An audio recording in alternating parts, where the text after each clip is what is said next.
On va continuer l'après-midi avec une autre présentation d'un poster. Cette fois-ci, celui-ci est de Nadia Lipier, qui est infirmière au Centre hospitalier universitaire de Nîmes, qui est également une étudiante en pratique avancée, et elle va nous parler de différences générationnelles dans les soins. Tout d'abord, et comme tout le monde, je tiens à remercier Jean-Paul Langtin pour cette invitation, cette proposition de présentation. Donc, j'ai 5 minutes pour vous parler de génération Y et distance thérapeutique relationnelle. Alors, pour commencer, un petit quiz. Est-ce que vous reconnaissez les différents symboles? Est-ce que ça vous parle? D'accord. Donc, vous avez Facebook, WhatsApp, qui par ailleurs est le meilleur moyen de communication médicale. Les médecins n'utilisent que ça pour communiquer entre eux pratiquement. TikTok, le nouveau système le nouveau réseau social des jeunes. Et plein d'autres. J'ai un trou, excusez-moi. Il y a Instagram, il y a Snapchat et TikTok qui est juste en bas, et puis Tinder, évidemment.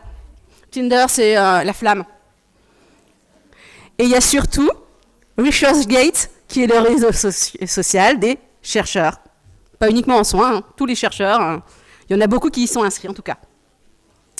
Donc, pourquoi est-ce que je vous en ai parlé, en fait, de ces réseaux sociaux? C'est parce que quand il y a eu l'ouverture de l'unité pour jeunes adultes sur le pôle de psychiatrie au CHU de Nîmes, je me suis retrouvée, moi, vieille DE, c'est-à-dire que j'avais 10 ans d'expérience de plus que mon équipe, confrontée à plein de soignants de la génération Y. Et de manière conjointe, j'ai repris l'étude et j'ai fait un mémoire qui a été corrigé en partie par Jean-Paul. Et un mémoire sur une question qui m'avait bien chamboulée, c'est l'utilisation des réseaux sociaux et surtout cette différence de posture soignante que je rencontrais. Est-ce que c'était moi qui étais vraiment si vieille que ça? Ou est-ce qu'il y avait une vraie différence? Donc j'ai fait une revue littérature et j'en suis arrivée à ce constat-là. C'est-à-dire que dans la littérature, il y a une description d'une génération très januvienne. Vous savez, Janus, cette divinité qui représente janvier, c'est-à-dire qui regarde un peu sur le passé, un peu sur l'avenir.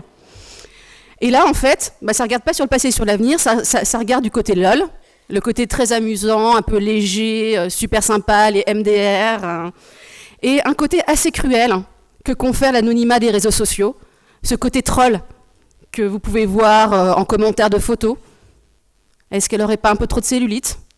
Est-ce que... voilà, ce genre de commentaires.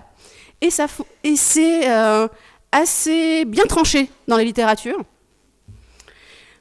Mais ça m'a permis aussi de dégager, en fait, des leviers pour améliorer mon tutorat. Parce que si je me suis posé cette question de différence de prise en charge, de posture soignante, c'est surtout que, en tant que vieille, je devais enseigner aux nouveaux et que j'avais un peu du mal à faire passer le message. C'est pour ça que je me suis aperçue qu'il y avait quand même pas mal de leviers. Ils sont technophiles. Utilisons la technique et les nouvelles techniques de l'information et de la communication. Vous trouverez d'excellentes informations sur le Psycom, sur le Psylab, en chaîne YouTube. Vous aurez beaucoup d'indications sur la sémio, sur Dico-Sémiopsy, une application. Voilà. Ils valorisent les échanges. Autant aller expliquer comment prendre soin autour d'un café.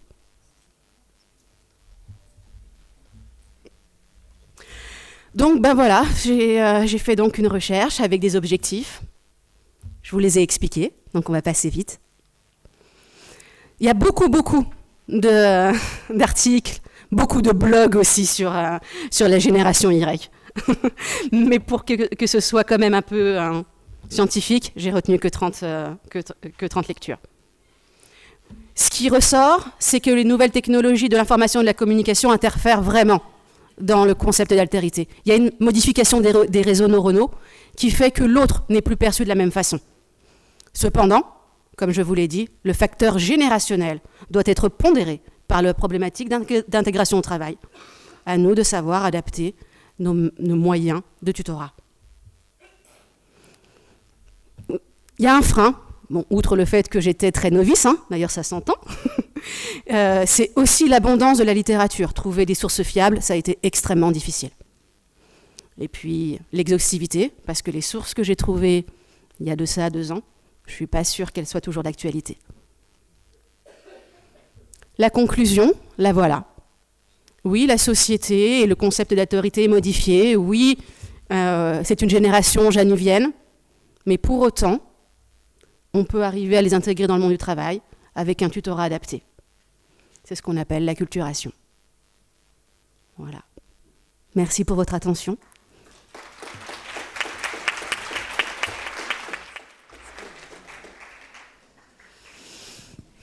Merci beaucoup, Madame Lipier. J'aimerais ouvrir la discussion auprès de ça, parce qu'il y en a plusieurs d'entre vous. Il y en a d'abord plusieurs d'entre vous qui font partie de la génération Y, et il y en a plusieurs d'entre vous qui travaillaient avec la génération Y également. Donc, est-ce que c'est le genre de clash culturel que vous observez vous-même? Culturel, oui, je pense qu'on peut parler d'une culture générationnelle. Est-ce qu'il y en a parmi vous, justement, qui voient ça, puis qui voient comment est-ce que ça vient altérer les environnements de soins, puis les équipes de travail également, les dynamiques professionnelles?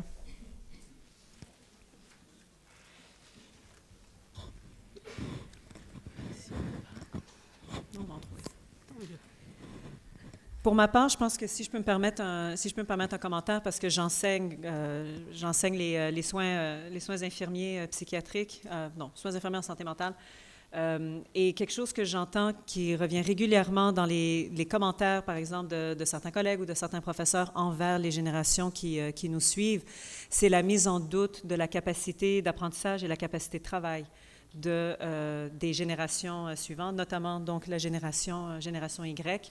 Et des fois, c'est des commentaires qui font un peu court-circuit, là, qui sont très réducteurs. Je pense qu'également, il y a certaines capacités qui sont rarement reconnues ou évoquées.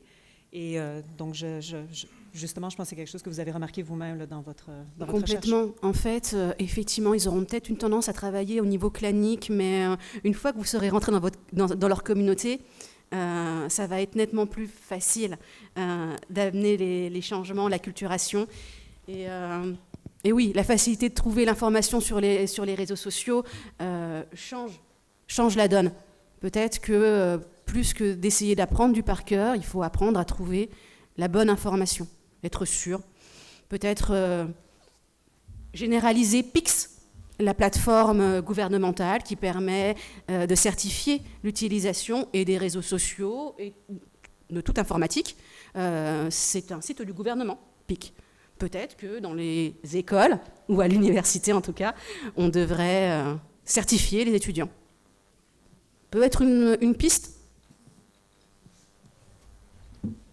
Merci beaucoup. Juste peut-être c'est juste une réflexion, mais... Oui. J'ai une voix un peu forte, hein, donc... C'est mon côté ex-entraîneur de football, ça. Bon, bref. Oui, c'est ça. Ouais. Simplement, c'est juste une petite réflexion, mais il me semble que Socrate disait déjà à l'époque les générations d'après étaient moins travailleurs, moins apprenants, enfin, etc., etc. Donc, je trouve aussi assez intéressant qu'on perd pas ça de vue. Enfin, complètement. Et puis, je me souviens que quand je suis entré en psychiatrie, si je peux m'exprimer ainsi, eh bien, j'avais des cheveux longs jusqu'aux épaules et que je ressemblais à quelque chose de, je sais pas, d'un babacool ou d'un hippie, je pense, à l'époque. Et que quand je me présentais à des personnes et que je disais, mais je suis élève infirmier de secteur psychiatrique, on me disait, ça se voit. Voilà. Donc voilà, c'était juste pour partager aussi des petites anecdotes.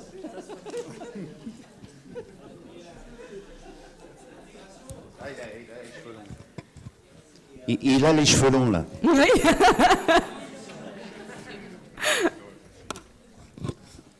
Au-delà de l'intégration des nouveaux venus, dont je fais partie, 1975, je suis en 83, donc je suis une génération Y, nouvel arrivant, etc. Bah, y a pas vraiment la limite, la démarcation, elle a été donnée comme ça et dans les têtes on la retrouve comme ça, mais c'est plutôt flou. Hein. C'est un peu fourre-tout quand même, hein, 75, qui sont 95. plutôt Y, des Y qui sont plutôt X, des Y qui sont plutôt Z, des Z plutôt Y. Mais ça joue à c'est voilà 75, 95, c'est ce qu'on retrouve le plus souvent. Donc, du coup, on parle maintenant même plus de nouvelles technologies de l'information et de la communication, mais de technologie de l'information et de la communication. En quoi la technologie de l'information et de la communication a modifié pas mal de choses, quoi. Et notamment le mobile, quoi. Le téléphone mobile. C'est ce que dans la littérature on peut retrouver comme la prothèse cognitive. Du coup, moi, ce que je voulais dire, c'est que donc ça vient interférer dans notre prise en charge. Dans la relation soignant, confère doctissimo, tout le patient est pseudo-spécialiste puisqu'il a lu ça, il a vu ça. Ça va même plus loin que ça. Ça interfère dans le concept d'altérité, en fait. Ouais. C'est l'autre en lui-même. C'est pas uniquement dans les soins, c'est parce que ma conception de l'autre, d'une manière générale, est changée, que dans ma relation à l'autre, je vais avoir un temps d'ajustement plus long. Ça, je trouve ça super intéressant, j'avais pas notion de ça, j'avais pas calculé et pour le coup j'y ferai plus attention. Mais de même que le téléphone portable est venu envahir aussi notre relation de soins. Oui. J'essaye d'être peu sur mon portable, mais mine de rien, le portable t'appelle par moment dans ton travail. Et certains collègues peuvent m'exaspérer quand ils sont trop sur leur téléphone portable.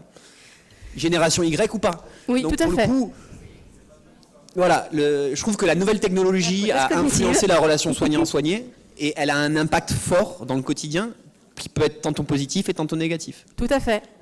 Cela dit, je pondérerais en disant que la population accueillie, c'est la même. Donc les efforts d'adaptation qu'on va faire avec nos collègues... Oui, c'est ça. C'est pour ça que je pondère. Ils appartiennent à la génération Y, ils sont eux aussi hyper connectés, ils peuvent arriver en vous disant, vu mes symptômes, c'est ça que j'ai, je voudrais qu'on fasse ça. Et quel soignant n'a pas été filmé dans sa pratique où je prends une photo, je t'envoie, machin, t'as vu? Non mais monsieur, c'est pas possible, vous pouvez pas vous permettre de faire ça. Ah oui, mais de toute façon maintenant on sait plus ce qu'il faut faire, c'est toujours l'interdit. Tout ça, en fait, je trouve que les technologies viennent influencer complètement. Et ce qui est intéressant, c'est que... La relation à l'autre. De manière générale, pas que moi, dans je les vous connais, madame, je vous connais parce que j'ai pris contact avec vous par Facebook. Ah, peut-être. Enchantée. Pour vous dire que c'est quand même assez exceptionnel. Non, mais c'est assez exceptionnel. Tous les réseaux sociaux. Ben ouais, pour savoir me renseigner sur infirmiers en pratique avancée. Je suis tombé sur votre contact parce que des infirmiers dans le sud qui font de la pratique avancée, il n'y en a pas beaucoup. Non, il n'y en a pas beaucoup. En psychiatrie, ouais. Tout à fait. On est les pionniers, on verra bien ce que ça donne. Donc merci pour ça. Merci beaucoup. À vous. Merci Madame Lipier. Merci. Merci de votre gentillesse et de votre bienveillance.